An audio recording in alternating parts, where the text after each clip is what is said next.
Bismillahirrahmanirrahim. Alhamdulillahirabbil alamin wa bihi nasta'in ala umurid dunya waddin. Wassalatu wassalamu ala sayyidil mursalin sayyidina wa habibina wa syafi'ina wa maulana Muhammadin wa ala alihi wa sahbihi ajmain. Amma ba'du, khususan man sannafa hadzal kitab rahimallahu ta'ala wa nafa'ana bihi wa biulumihi wa biulumihi wa biulumihi wa fid dharaini amin. Al-Fatihah. A'udzu billahi minasy syaithanir rajim. Bismillahirrahmanirrahim. Alhamdulillahi rabbil alamin arrahmanir rahim maliki yaumiddin. Iyyaka na'budu wa iyyaka nasta'in ihdinas siratal mustaqim siratal ladzina an'amta 'alaihim ghairil maghdubi 'alaihim waladdallin. Amin. Bismillahirrahmanirrahim. Para asatidz, sahabat-sahabat sekalian, kita baru mulai kembali kajian kita di Majelis Manana ini untuk membahas mengenai fikih tasawuf. Karena pembahasannya fikih tasawuf, sebenarnya tidak ada satu kitab khusus yang membahas mengenai fikih tasawuf, itu belum ada gitu. Yang ada adalah satu kitab, terus di depannya ada pembahasan tasawuf, kemudian ada pembahasan fikih. Terpisah, satu kitab tapi terpisah gitu. Terpisah. Jadi misalnya Ihya Ulumuddin, kitab Ihya Ulumuddin kan fikih tasawuf. Fikihnya dulu baru kemudian tasawufnya. Terus kitab-kitab yang lain juga begitu. Tapi yang kitab khusus tentang fikih tasawuf, misalnya ketika menerangkan bab wudu, fikih wudu, lalu kemudian wudu tasawuf itu kayak apa. Ketika mengatakan tayamum, nah tayamum fikih, maka tayamum tasawufnya seperti apa. Niat fikih, niatnya tasawuf kayak apa. Nah itu memang belum ada sampai saat ini gitu. Nah kita akan bahas itu. Pembahasan di Majelis Manana ini hanya karena ini masih awal, jadi masih baru kembali kita mengkaji. Jadi saya pikir harus ada penguatan kembali mengenai hubungan antara fikih sama tasawuf, karena pertarungan antara fikih sama tasawuf ini pertarungan yang berdarah-darah ya. Pertarungan yang banyak sekali ulama-ulama yang jadi korbannya. Pertarungan antara fikih dengan tasawuf. Ulama fikih mengatakan ya fikih yang paling utama, tasawuf itu nggak ada. Tasawuf bilang apa itu fikih? Semuanya kembali kepada tasawuf. Itu korbannya banyak gitu. Ada Al-Hallaj, ada Ibnu Arabi, ada Abu Yazid Al-Bustami, kalau di Indonesia ada Syekh Siti Jenar dan lain sebagainya gitu, yang besar-besar belum yang kecil-kecil. Jadi pertarungannya memang hebat gitu. Pertarungannya hebat antara ulama fikih dengan ulama tasawuf ini, pertarungannya hebat betul gitu. Nah maka perlu ada kekuatan pengetahuan bahwa sesungguhnya fikih sama tasawuf itu tidak sesuatu yang tidak bisa dipisah. Kalau dalam bahasa lain disebut dengan syariat dan hakikat adalah sesuatu yang tidak bisa dipisah. Nah ini perlu diketahui bersama lagi bahwa dalam agama itu berdasarkan hadis dari baginda Rasulullah Muhammad SAW, yang hadis sangat terkenal tentang 3 rukun agama. Jibril datang bertanya tentang 3 rukun agama: Islam, iman, ihsan. Dari 3 rukun agama ini, rukun Islam kemudian melahirkan yang disebut dengan fikih. Inilah yang kemudian disebut dengan syariat. Apa itu? Ya, tentang hukum. Jadi rukun Islam itu melahirkan fikih. Itu yang disebut dengan syariat. Rukun iman yang 6 itu melahirkan ilmu, namanya apa? Ilmu akidah atau ilmu tauhid. Yang rukun iman ini melahirkan ilmu tauhid. Yang rukun ketiga yaitu ihsan, anta'budallaha ka'annaka tarah, seakan-akan engkau itu menyembahlah kepada Allah seakan-akan kamu melihat Allah. Kalau kamu tidak bisa melihat Allah, maka Allah melihat kamu. Itu kemudian melahirkan yang disebut dengan ilmu tasawuf. Nah, 3 ini adalah rukun agama: iman, Islam, ihsan. Sering juga saya sampaikan, sampai di sini sampai sekarang pun terutama di Pulau Jawa, rukun Islam ini, rukun agama ini pincang gitu. Bukannya 3 tapi 2, pincang. Karena yang disebut adalah iman Islam, iman Islam. Kita sudah diberikan nikmat berupa nikmat iman, nikmat Islam. Padahal rukun agama itu 3. Nah, belum lama kan Pak Arsa katakan tambahin. Kalau doa itu minal mu'minina wal mu'minat wal muslimina wal muslimat, tambahin wal muhsinina. Itu kan baru kepikiran juga itu kan. Yang disebutkan cuma 2 aja. Mu'minina wal mu'minat, berarti rukun iman, orang yang beriman. Muslimina wal muslimat, berarti orang yang berislam, rukun Islam. Nah, yang ihsannya ini yang sebut-sebut nih dari dulu juga. Gitu. Maka kemudian tambahin biar lengkap. Wal muhsinina wal muhsinat. Nah, jadilah ini sesuatu yang komplit, yang lengkap, nggak pincang gitu loh. Nah, apa ulama ini memberikan gambaran seperti fa'amalus sholatil badaniyah. Fa'amalus sholati al badaniyah hiya jasaduha. Misalnya sholat. Sholat itu adalah jasad. Wal khusu ruhuha. Khusu adalah ruhnya sholat. Jadi kalau tadi dibilang ada syariat, ada hakikat, ada fikih, ada tasawuf, dikatakan juga ada jasad, ada ruh. Ada jasad, ada ruh. Kalau contohnya sholat, maka sholatnya adalah jasad, husuknya adalah ruh. Ma faidatul jasad bila ruh. Apa faedah jasad kalau nggak ada ruh? Pun juga begitu. Apa faedah ruh kalau nggak ada jasad? Yang sempurna itu adalah ada jasad, ada ruh. Maka di dalam Quran mendirikan sholat itu bahasanya aqimus sholat. Wa aqimus sholat. Akim, dirikanlah, bukan wa malu as-sholata, kerjakanlah sholat, bukan.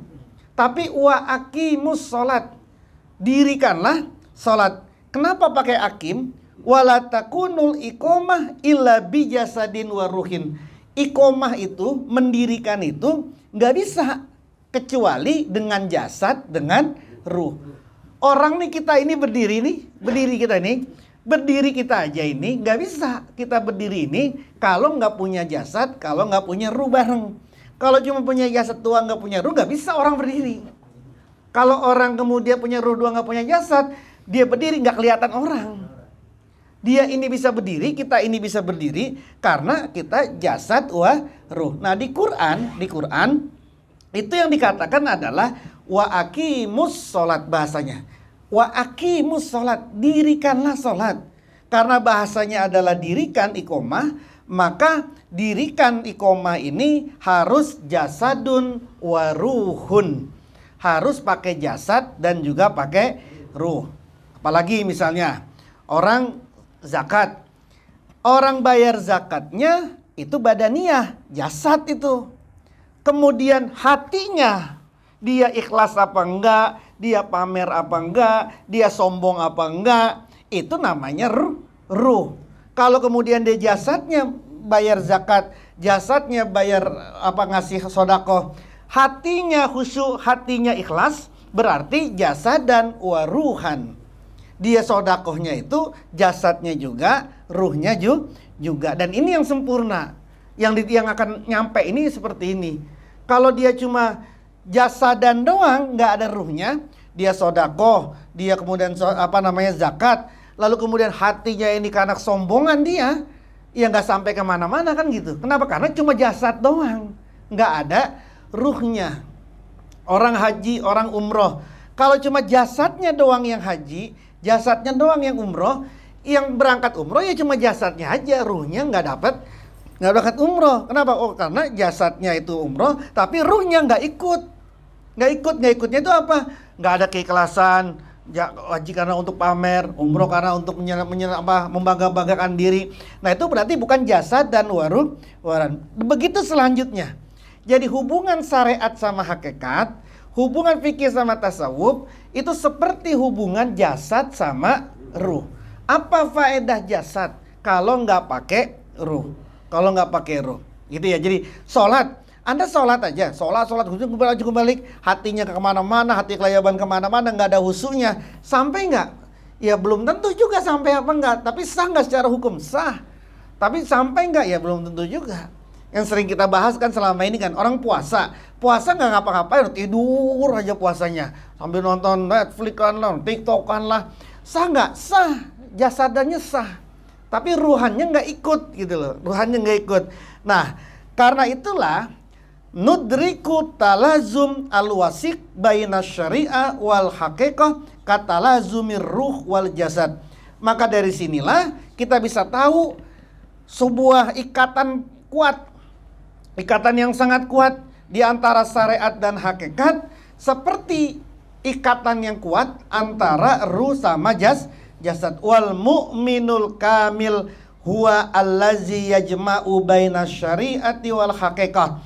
Mukmin yang sempurna itu adalah orang yang mengumpulkan, orang yang mampu mengumpulkan antara syariat dan antara hakikat. Orang yang sudah bisa mengumpulkan seperti ini, orang yang bisa menyatukan seperti ini, jasadnya, ruhnya, syariatnya, hakikatnya, fikihnya, tasawufnya, dia sudah mengumpulkan ini, itulah yang disebut dengan al-mu'minul kamil.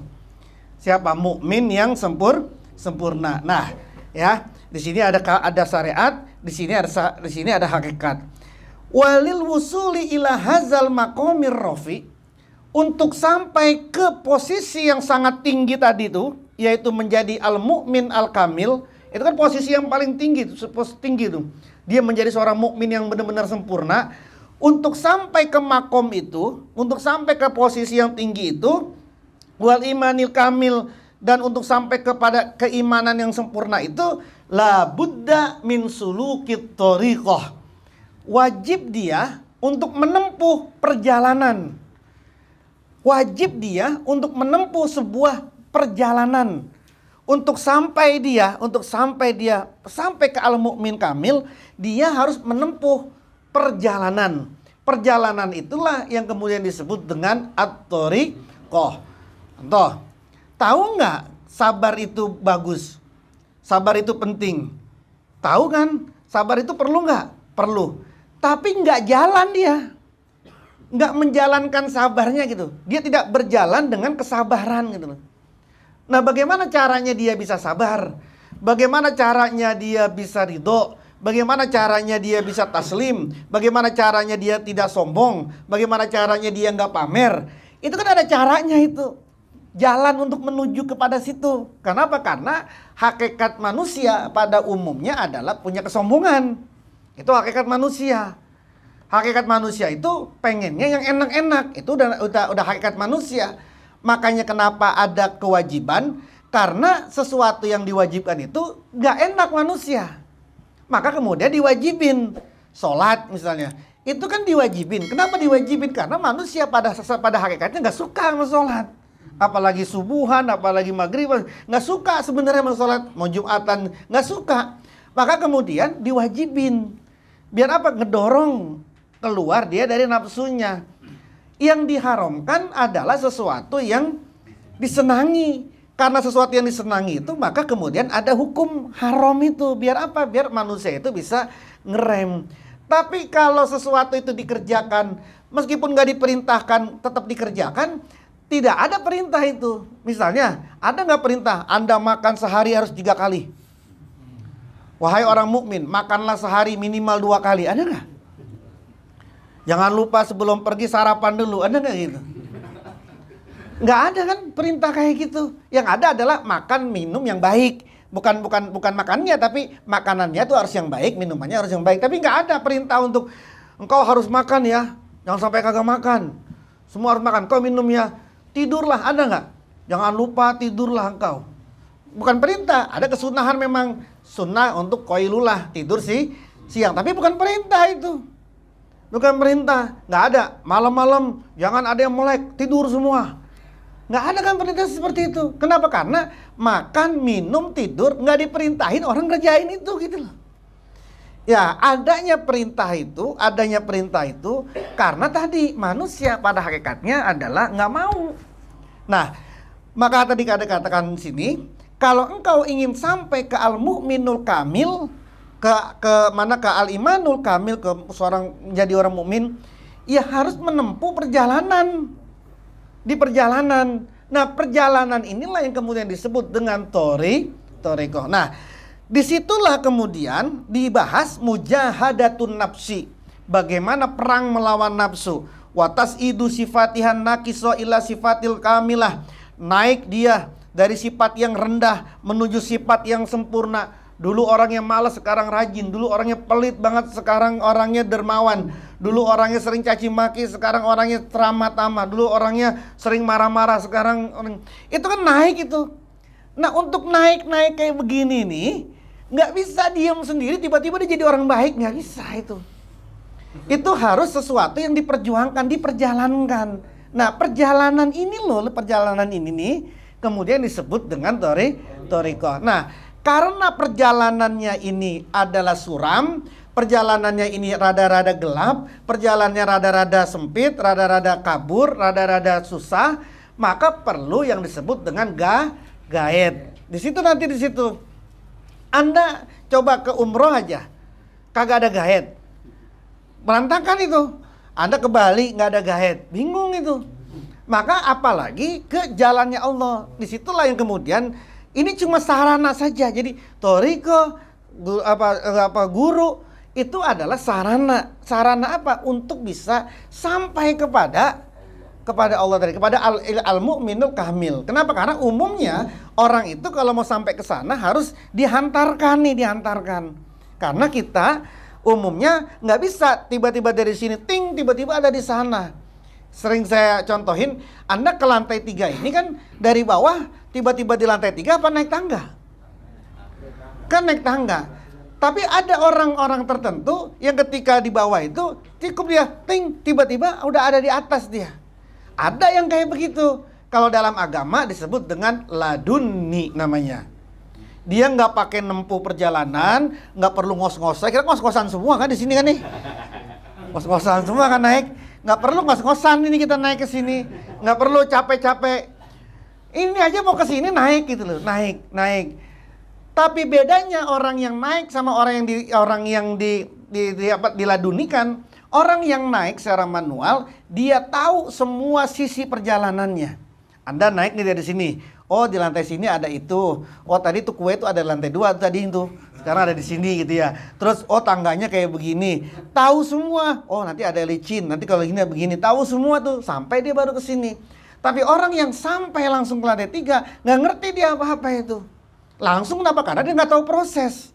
Tiba-tiba dia datang ke atas. Nah, orang yang tiba-tiba ada di atas ini yang disebut dengan majzub atau jaz, biasanya stres dulu tuh biasanya.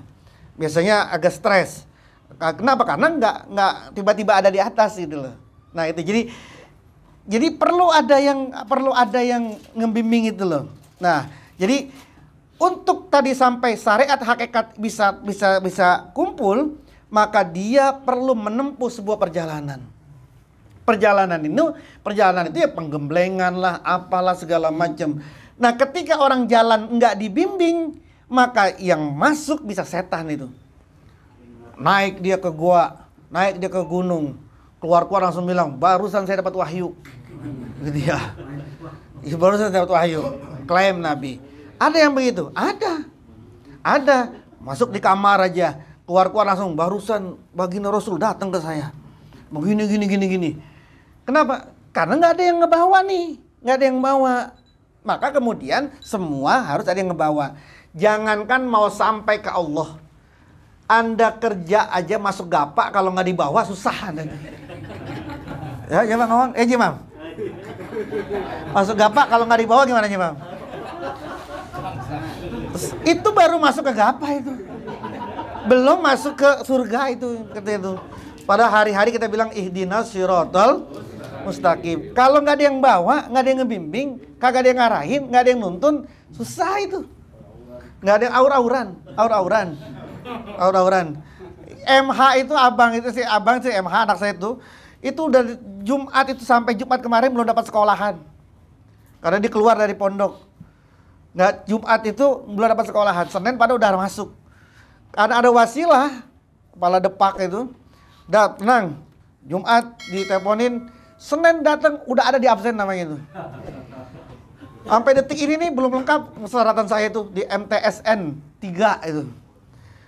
Kalau saya sendirian, nggak pakai yang nuntun, nggak bisa itu. Anda bayangin Jumat itu baru masuk, Senin udah, Jumat baru mau daftar itu, belum punya sekolahan tuh, Senin udah masuk tuh. Apakah itu baru masuk MTSN 3, itu baru masuk MTSN 3 itu. Bagaimana Anda memasuk surga Firdaus, bagaimana itu? Gitu bayangannya gampangnya. Emang sama itu mah, sama. Emang baginda Rasulullah nggak dibimbing? Emang para ulama nggak dibimbing? Emang ada ulama besar, orang besar yang tidak dibimbing? Emang ada.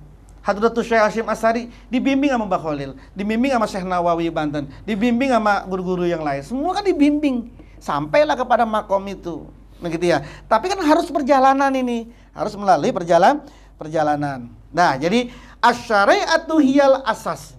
Syariat adalah asasnya, pondasinya. Wa thariqatu hiyal wasilah. Thariqah itu adalah wasilahnya, perantaranya saja. Wal haqiqatu hiya as-samroh. Hakikat adalah samrohnya. Samrohnya, buahnya. Nggak mungkin Anda ini pengen bisa mendapatkan buah kalau Anda tidak melakukan perjalanan, lalu kemudian perjalanan Anda harus pakai kendaraan, baru kemudian Anda sampai kepada hasil tujuan. Anda dari sini mau ke Blok M, ya nggak bisa, kecuali Anda punya ilmu lipat bumi, tiba-tiba ada di Blok M. Kan berarti ada perjalanan wasilahnya apa? Ya terserah saja. Anda mau pakai wasilah motor boleh, wasilah mobil boleh, wasilah Gojek boleh, wasilah Grab boleh, terserah saja, itu wasilah kok. Tapi kalau nyari wasilah, jangan yang susah, kelamaan.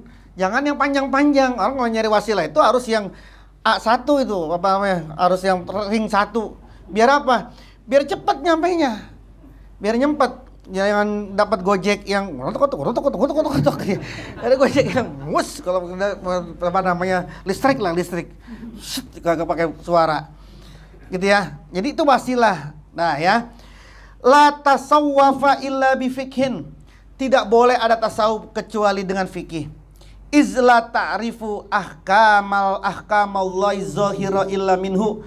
Kenapa? Karena tidak mungkin kamu bisa mengetahui hukum-hukum Allah yang zohir kecuali dari fikih. Nggak mungkin kamu tahu sholat itu kayak apa, rukunnya kayak apa, yang batalin apa, yang bikin sah apa, yang bikin sunnahnya apa. Nggak tahu engkau itu hukum Allah itu kecuali dengan fikih. Maka tidak boleh ada tasawuf kecuali dengan fikih. Dan juga wala fikha illa bitasawuf. Tidak boleh ada fikih kecuali dengan adanya tasawuf. Kenapa? La illa bisidqin wa tawajjuhin lillah. Karena amal seseorang tidak bisa diterima, amal seseorang illa bisidqin, kecuali dengan kejujuran hati, dengan ketulusan hati, wa tawajjuhin lillah, dan tawajjuh menghadap kepada Allah. Maka tidak boleh ada fikih kecuali dengan tasawuf. Kenapa? Engkau sholat mau berapa rakaat pun, kalau nggak ada sidkinnya, nggak ada tawajuhnya kepada Allah, la amalah, sudah itu dianggap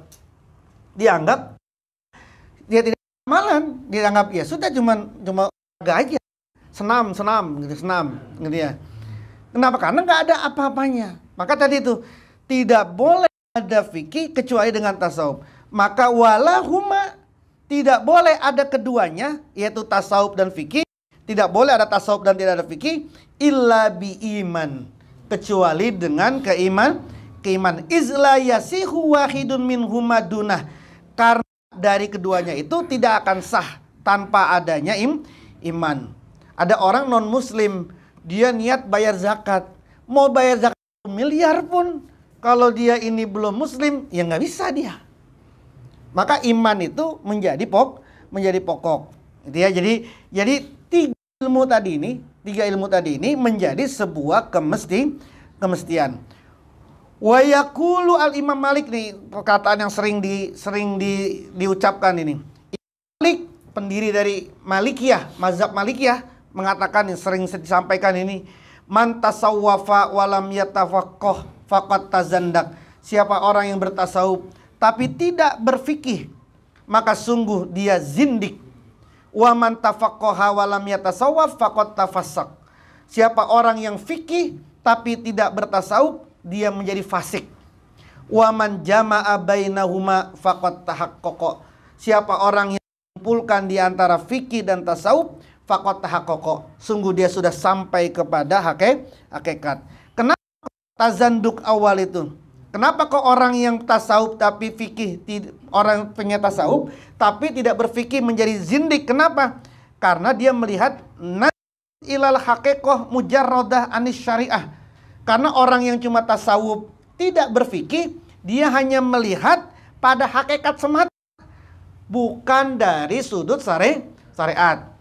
Bersolat, udah. Kapan? Barusan. Mana ininya? Ya kan sholat kan ingat kepada Allah. Ketika engkau itu ingat sama Allah, udah sholat itu. As-sholatu lizikri. Sholat tanha anil fahsya'i wal munkar. Sholat itu mencegah fahsya wal munkar. Saya nggak pernah nyakitin orang, saya kagak pernah membunuh orang, saya kagak pernah nyuri harta orang. Udah, yang penting saya udah sholat, saya itu mah. Itu orang yang menganggap bahwa cukup itu hakikatnya. Udahlah, yang penting saya kagak nyakitin orang, saya kagak nyuri orang, saya mau sholat kayak kagak sholat, yang sama orang baik aja. Itu namanya orang zindik itu. Kenapa zindik? Karena tadi itu dia cuma bertasawuf tapi tidak fikih. Nggak mau dia ritual-ritual itu. Ente aja sholat rajin banget kayak gitu, masih kayak begitu kelakuannya. Mendingan gua kagak sholat tapi kelakuan gua nggak kayak begitu. Kan yang penting kan sholat itu outputnya apa, bukan inputnya. Kan ngomongnya gitu sih orang-orang itu. Lah Anda ini beribadah, input, outputnya apa? Kalau kemudian Anda itu beribadah nggak ada outputnya, mau ngapain Anda ibadah? Nah saya nggak beribadah tapi outputnya ada, ya sudah, udah ibadah itu gitu. Yang penting kan saya nggak mencuri. Itu kan Pak Haji kan begitu. Itu kan zakat kayak begitu. Penting saya ngasih duit. Ada rezeki, saya kasih dia, saya sumbang dia. Urusan saya sholat kagak puasa, enggak. Yang penting saya udah berbuat baik kepada manusia. Nah itu yang membuat dia menjadi zindik. Nah orang yang menjadi fasik tadi itu, yang kedua, orang yang berfikih tapi tidak bertasawuf menjadi fasik. Kenapa? Lam yadhul qalbahu nurut taqwa wasirul ikhlas. Kenapa orang yang punya fikih, dia fikih tapi dia tidak mau bertasawuf menjadi fasik? Kenapa? Karena di dalam hatinya tidak masuk nurut taqwa, cahaya ketakwaan, wasirul ikhlas, rahasia keikhlasan, wawaizul muraqabah, nasihat diamati, terus dan sebagainya. Dia sholat tapi nggak masuk nurut takwanya, cahaya imannya nggak ada, cahayanya nggak ada. Maka jangan heran 5 waktu dia di masjid, 5 waktu dia di tempat sholat, tapi kemudian outputnya masih kayak begitu sama orang, nggak ada bekasnya sama sekali. Kenapa bisa begitu? Karena fikih aja, nggak pakai tasawuf. Itu yang membuat dia menjadi fasik. Anda apalagi ini saya sampaikan, Anda belajar fikih. Fikih itu bermazhab-mazhab. Kata Imam Hanafi, Imam Malik, Imam Hambali, Imam Hanafi, ya jama itu musafir itu ketika Anda sudah keluar dari kampung itu udah musafir itu. Jadi Anda puasa, udah mau buka puasa, ya Anda pergi aja kayak ke Lebak Bulus. Atau Anda pergi ke Pondok Indah, kan bukan Gandaria lagi tuh. Ketika Anda sudah keluar dari Gandaria, berarti Anda sudah musafir. Ketika Anda musafir, maka Anda boleh buka puasa. Ada nggak dalilnya yang mengatakan begitu? Ada ulamanya yang mengatakan begitu. Terus Anda malas-malesan puasa, kemudian nyari-nyari dalil. Pergilah Anda ke sana itu. Yang penting sudah keluar dari kampung. Sah nggak? Bisa nggak? Ya bisa, itu bisa terjadi, bisa banget terjadi. Buat siapa? Buat orang yang ngerti fikih tapi nggak ngerti tasawuf. Dulu kan sering saya bilang, ada job, ada kerjaan, jadi apa sih kalau di proses itu lakinya itu apa? Germo syariah. Mau jadi germo syariat. Oh, saya berapa kali ditawarin tuh. Germo syariah itu orang kalau udah cerai, ya boleh nggak dirujuk lagi? Orang 3 kali cerai, boleh nggak rujuk lagi? Nggak boleh. Dia harus diselingin dulu. Namanya muhallil. Ada si A sama B, udah 3 kali cerai nih, 3 kali ceraiin. Dia rujuk aja udah nggak boleh. A ini sebagai istri harus kawin dulu sama C. Nah, baru kalau kemudian sudah kawin sama C, disetubui, lalu diceraiin, boleh lagi B. Ternyata jasa ini ada nih. Iya, sering udah saya ceritakan kayak gini dulu awal-awal saya ditawarin itu tawarin tuh jutaan tuh.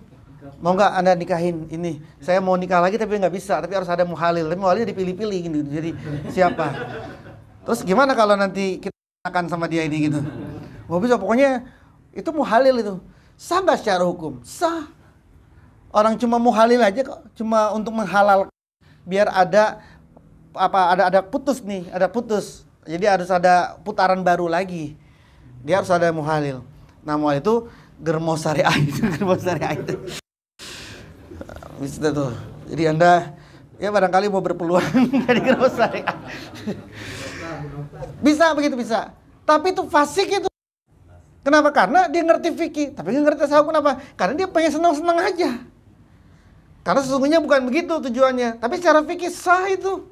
Sah. Orang Anda nikah sama orang yang memang halal untuk dinikahin. Setelah itu cerai, Anda punya hak untuk menceraikan dia. Ini apa cerai itu haram? Enggak. Minimal Anda ceraiin lagi, Anda dapat duit, Anda dapat istri, Anda dapat Masya Allah, dan nikmat-nikmat itu. Wal. Nah ya, watahakukul, maka kemudian ulama-ulama menggaris bawahi bahwa ada batasan-batasan. Engkau mau melihat apapun. Jadi hum la yusawwiguna lisalik walau tara fil hawa aw masya alal ma. Ulama-ulama itu tidak memperbolehkan bagi para penempuh, para salik kita semua ini, sekalipun dia bisa terbang, aw masya alal ma, atau dia bisa jalan di atas air, ayyakhruja anil amri wan nahi, untuk keluar dari perintah dan larangan Allah. Jadi mereka tetap, meskipun Anda bisa terbang, bisa jalan, bisa punya karomah apapun, tetap Anda tidak boleh keluar dari dan nahi, tidak boleh keluar dari perintah dan larangannya Allah. Seperti itu. Iza arada kasfuka sahih alkitab was sunnah. Kalau kasaf itu visi gitu ya. Anda lagi zikir, tiba-tiba dapat penglihatan, suruh ini kasaf. Tapi ketika kasafmu ini bertentangan, berlawanan dengan kitab dan sunnah, berlawanan dengan Quran dan hadis, fa'mal bil kitabi was sunnah, maka engkau harus berpegang kepada Quran dan sunnah. Wadail kasaf, harus ditinggalkan kasaf. Ini hati-hati nih, karena orang kalau awal-awal itu ada makhluk-makhluk itu biasanya sekali 2 kali itu dikasih kita tuh mikir, besok ada orang kayak begitu tuh, bener, terus nanti diperlihatkan, wah ente begini ya, pernah tuh, sampai kemudian kita ini bergantung sama kasaf itu, lalu kemudian ada perintah yang nyeleneh, perintah yang aneh-aneh, diturutin itu. Kenapa? Karena kita udah anggap itu benar gitu. Nah, disinilah kemudian ulama-ulama tasawuf mengatakan, kalau kasafmu bertentangan dengan Quran dan hadis, maka tinggalkanlah kasaf. Dan katakanlah, innallaha ta'ala domina li al-ismata fil kitabi was sunnah. Allah sudah menjamin penjagaan Quran dan hadis. Tapi Allah tidak menjamin kebenaran kasaf dan ilham. Nggak, kalau kasaf nggak dijamin itu benar. Ilham itu bisikan. Ilham, tiba-tiba Anda suruh begini, suruh gini. Nggak ada yang bisa jamin itu benar itu. Kasaf, nggak ada yang bisa jamin itu benar. Jadi kalau ada sesuatu yang bertentangan dengan Quran sama hadis, maka kemudian Anda tidak boleh ngambil kasaf. Misalnya apa? Misalnya, wah ada perintah nih, ngapain? Harus pergi di sini. Padahal ada orang tuanya yang perlu diurus. Lalu kemudian dia diperintahkan untuk pergi kemana? Kan itu bertentangan tuh. bertentangan, ada orang tuanya yang perlu diurus. Kemudian ada perintah kasaf yang dia perintahnya untuk pergi, yang kemudian harus ninggalin, bahkan bisa nelantarin orang tuanya, maka nggak boleh itu. Harus diambil yang sama, yang sesuai dengan Al-Qur'an dan Al-Hadis. Al-Qur'an dan Al-Hadis. Ya. Lau nazartum ila rajulin u'tiya minal karamah hatta yartaqiya fil hawa. Seandainya kalian ini melihat seseorang yang seseorang itu diberikan dari berbagai macam karomah, hatta yartaqiya fil hawa, sehingga dia bisa naik ke atas udara. Fala tagtaru bihi, maka kalian janganlah tertipu dengan dia. Hatta tanzuru kaifa tajidunahu indal amri wan nahyi wa hibzil hududi wa ada'is syariah. Sehingga kalian itu bisa melihat bagaimana kamu menemukan orang itu menjalankan perintah Allah, menjauhi larangan Allah, menjaga batasan-batasan dan melaksanakan syariat. Engkau melihat sebuah kekuatan yang luar biasa, sebuah kekuatan yang luar biasa Anda lihat dari seseorang, jangan dulu tertipu. Jangan dulu tertipu sampai kalian mengetahui bagaimana dia menjalankan syariat dan syariatnya, Qur'annya bagaimana, perintahnya bagaimana, larangannya kayak gimana. Kalau itu sudah sesuai, sudah Anda boleh ikut. Kalau enggak, ini orang sholat enggak, tapi punya keahlian, bisa jago dia karomahnya, jangan tertipu. Meskipun kau seperti itu. Nah, teman-teman semua, ini semua secara singkat menjelaskan bagaimana tadi hubungan antara fikih sama tasawuf. Yang dua hal ini tidak bisa dipisahkan, tidak bisa. Fikih adalah jasadnya, tasawuf adalah ruhnya. Nah, kita terus mengkaji fikih tasawuf dan kita cari banget. Saya juga belum pernah ngaji kitab fikih tasawuf, makanya kalau di Man'ana ngaji fikih tasawuf itu ngambil dari kitab ini, nggak ada satu kitab nggak ada soalnya. Jadi saya ngambil dari kitab ini nih, saya ngambil kitab ini, bab tentang jual beli fikihnya begini, kemudian tasawufnya begini, itu ngambil aja nyomot dari kitab-kitab. Yang itu sih buat saya, alhamdulillah, nanti lagi saya kumpulin semua. Barangkali nanti saya punya umur, punya waktu, saya tulis aja nanti tuh. Karena emang belum ada orang yang menulis tasawuf fikih tapi juga ada tasawufnya. Jadi ya, bab mandi fikih, mandi tasawufnya apa? Mandi fikih, mandi tasawufnya apa? Terus rukun sholat fikih apa? Tapi rukun sholat tasawufnya kayak apa? Yang membatalkan sholat adalah ini fikih. Yang membatalkan sholat, hubunganmu dengan Allah itu kayak apa? Karena sholat itu adalah hubungan antara manusia dengan Allah. Apa yang membuat kamu itu menjadi batal? Kemarin kan sudah dibahas di Cerenda itu. Misalnya yang membatalkan sholat itu apa? Hadas. Ketika hadas adalah sholat, kentut, batal itu. Anda harus selesai itu sholatnya. Nah, ketika Anda punya hubungan dengan Allah, lalu kemudian ada hadas berupa apa? Sombong, putus sudah itu hubunganmu dengan Allah. Engkau lagi zikir, engkau lagi tafakur, kemudian ada punya hadas berupa pengen dilihat sama orang, ria, pamer, saat itulah putus sudah hubunganmu dengan Allah. Terus apa lagi? Kejatuhan najis. Kejatuhan najis itu seperti apa? Begitu seterusnya. Itu yang kemudian kita pahami tentang hubungan fikih sama tasawuf. Syekh Nawawi Al-Bantani mengatakan, ibadah ada ibadatul badaniyah az-zahirah. Ibadah ada dua, ibadah badaniyah zahirah, ada ibadah badaniyah qalbiyah. Imam Syekh Nawawi nih kitabnya. Ibadah badaniyah zahirah, ibadah badaniyah itu ibadah yang badan zahirah tampak. Afdolul ibadatil badani zahirah iya salat. Yang paling afdol ibadah badaniyah zohiroh, yang paling afdol adalah sholat. Baru kemudian haji, baru kemudian puasa. Maka farduha afdolul faraid wa nafluha afdolul nawafil. Fardunya sholat itu adalah yang paling utama dari fardu-fardu yang lain. Salat 5 waktu wajib, puasa Ramadan wajib, zakat wajib, haji wajib. Di antara yang wajib-wajib ini yang paling afdol adalah salat. Pun juga gitu, yang paling sunnah, afdol yang paling sunnahnya adalah paling sunnahnya salat. Misalnya gini, Anda sholat duha misalnya, Anda sholat duha 2 rakaat, itu masih lebih tinggi, itu masih lebih utama itu daripada puasa Senin itu. Kan puasa Senin sunnah, kemudian sholat duha sunnah. Ini kata Imam Syekh Nawawi, paling afdolnya yang fardu adalah fardunya sholat. Yang paling sunnahnya sholat adalah yang paling yang paling utama dari sunnah-sunnah yang lain. Sholat sunnah duha sama puasa sunnah Senin, kalau dibandingkan masih lebih utama itu. Kenapa? Karena tadi yang paling afdol ibadah badaniyah zohiroh adalah sholat. Nah, adapun yang kedua, ibadah badaniyah kolbiyah. Ibadah badaniyah kolbiyah itu apa? Ibadah badaniyah kolbiyah itu jaga ridho, jaga ikhlas, jaga tawakal, jaga malas, jaga takaburnya. Pokoknya semua nih ibadah-ibadahnya ini. Itu afdolu minal ibadatil badaniyah az-zohiro, kata Syekh Nawawi. Ngejaga urusan hati itu lebih utama daripada ibadah-ibadah badaniyah zohiro. Misalnya gini, Anda mau sholat di situ. Terus ketika Anda pengen sholat di situ, ini kalau saya sholat di sana, saya pasti sombong nih.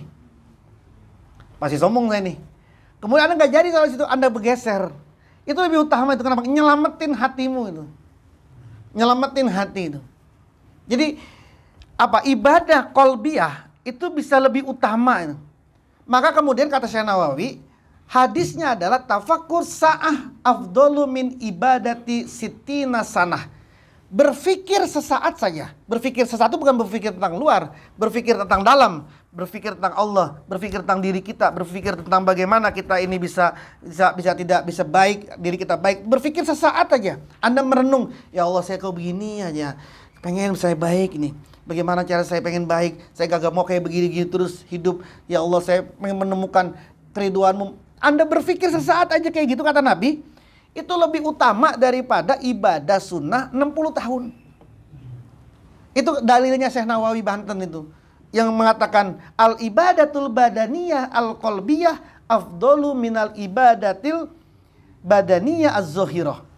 Ibadah badan hati lebih utama daripada ibadah badan zohir. Jadi kenapa? Karena nanti semuanya akan beralih ke sini, ke hati, ke diri, ke ruhnya.